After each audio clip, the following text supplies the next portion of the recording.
Chapter 1: The Ticking Invitation.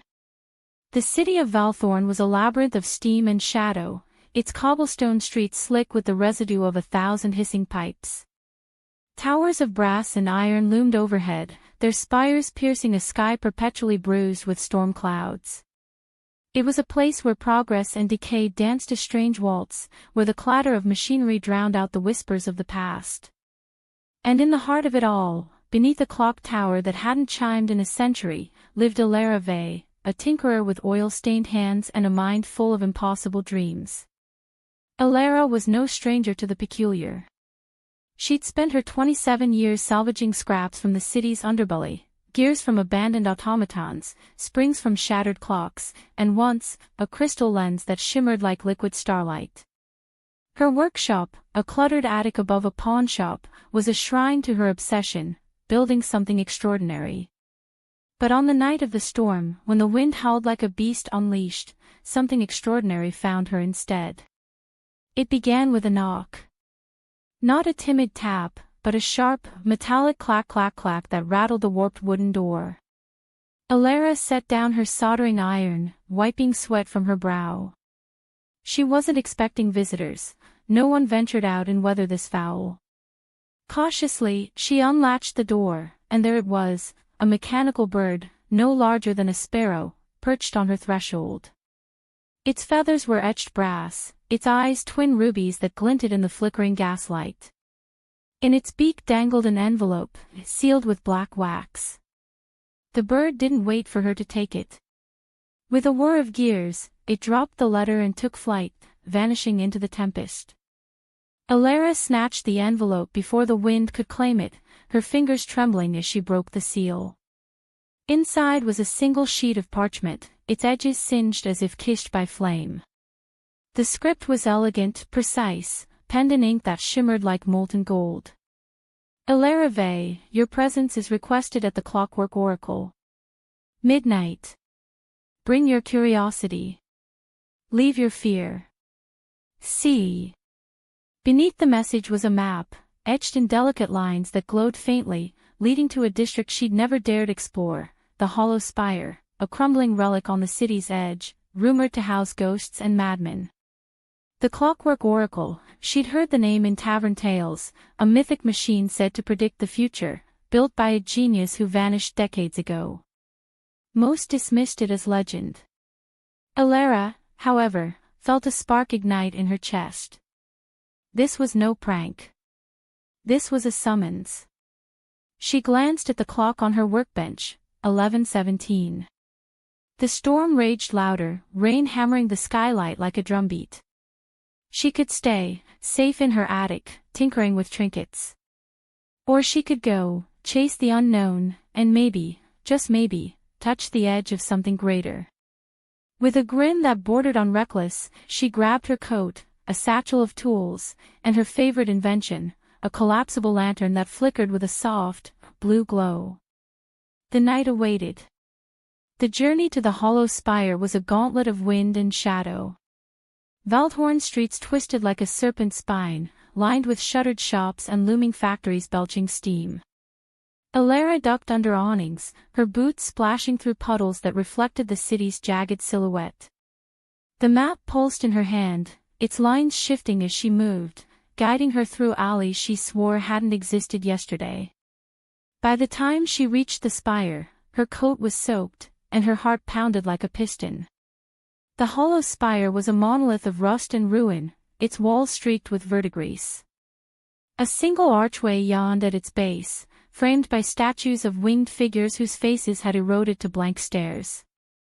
Above, the clock tower loomed, its hands frozen at midnight.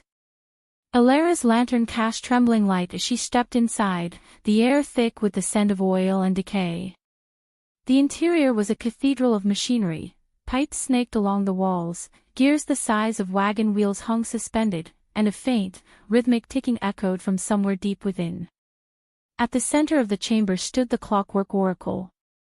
It was magnificent, a towering apparatus of brass and crystal, its surface alive with spinning dials, clicking levers, and glowing runes. Tubes of amber liquid pulsed like veins, feeding into a glass dome where a figure sat motionless, a mannequin, or so it seemed, dressed in a tattered cloak, its face a blank mask of porcelain. Before Alara could approach, the ticking stopped. The dome hissed open, and the figure stirred. "Welcome, Alara Vey," it said, its voice a chorus of chimes and whispers. "I am the Oracle. I have waited for you." Alara froze, her breath catching. "Waited? Why me?" The Oracle tilted its head, gears whirring beneath its mask. "Because you seek answers. Because you build what others destroy. Because the future hinges on your choice." The Oracle tilted its head, gears whirring beneath its mask. "Because you seek answers. Because you build what others destroy. Because the future hinges on your choice." "What choice?" she demanded, stepping closer. The air buzzed with static, raising the hairs on her arms. The Oracle raised a skeletal hand, pointing to a slot in its chest where a keyhole gleamed. "Wind me, and I will show you. Refuse, and the world turns without you." Alara's mind raced. This was no mere machine, it was alive, sentient, a relic of genius or madness. Her fingers brushed the keyhole, feeling a hum of power. She could walk away, back to her attic, her safe little life. Or she could turn the key and unravel the mystery. With a steadying breath, she reached into her satchel, pulled out a winding key she'd crafted years ago, and slid it into the slot. The Oracle shuddered, its runes flaring bright. "So it begins," it intoned, and the chamber erupted in light. Chapter 2, The Vision Unveiled. As Alara turns the key, the Oracle projects a vision, a kaleidoscope of Valthorn's future, towers collapsing, skies burning, and a shadowy figure wielding a device that consumes time itself. The Oracle reveals that this catastrophe is imminent unless Alara stops it. It tasks her with finding 3 lost components, gears hidden across the city, before the time thief assembles the device. Alara hesitates, overwhelmed, but the Oracle warns her time is already slipping away. Chapter 3, The Gear of Shadows. Alara's search begins in the Underdistrict, a subterranean maze of smugglers and scavengers. She encounters a rogue inventor, Kale, who claims to have seen the first gear. After a tense barter and a narrow escape from a collapsing tunnel, Kale joins her, revealing he once worked for the Oracle's creator, a man named Cashin. The gear is guarded by a clockwork beast, which Alara defeats using her ingenuity, forging an uneasy alliance with Kale. Chapter 4, The Gear of Light. The second gear lies in the Solar Vault, a temple of mirrors atop Valthorn's highest tower. Here, Alara faces priestesses who worship the Oracle as a god, believing her mission blasphemous. A chase through reflective corridors tests her wits, and she uncovers a journal fragment hinting Cashin built the Oracle to atone for a sin, unleashing the time thief. The gear's retrieval triggers a trap, forcing Alara to confront her own doubts. Chapter 5, The Gear of Echoes. The final gear is in the Echo Caverns, where sound bends reality.